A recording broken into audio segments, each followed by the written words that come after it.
কারো ক্যান্সার দেখে যদি এই দোয়াটা আপনি বিশ্বাসের সাথে পড়েন, জীবনে কোনোদিন ক্যান্সার রোগে আক্রান্ত হবেন না। অন্যের বিপদ যদি দেখেন, এটার জন্য একটা দোয়া আছে।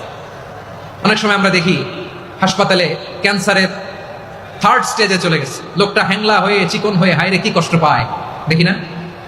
বিষ্ণু বলে একটা দোয়া যদি কেউ অন্যের কোনো বিপদ দেখে পড়ে, ওই বিপদ তার জীবনে কখনো আসবে না। শুনবেন?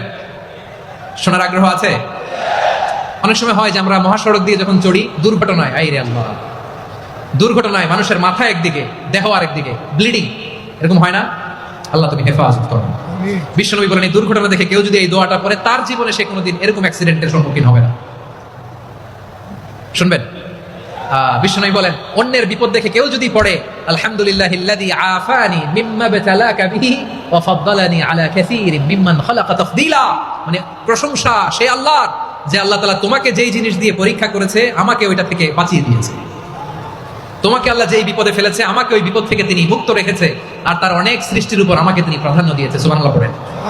যে কোনো বিপদ, কারো ক্যান্সার দেখে যদি এই দোয়াটা আপনি বিশ্বাসের সাথে পড়েন, জীবনে কোনোদিন ক্যান্সার রোগে আক্রান্ত হবেন না।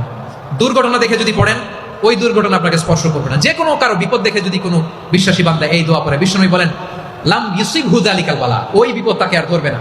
উফিয়া মিনহু মিন যালিকাল বালা কাইনাম মা কান, সে যতদিন হায়াত পাবে কোনোদিন ওই বিপদ তাকে স্পর্শ করবে না।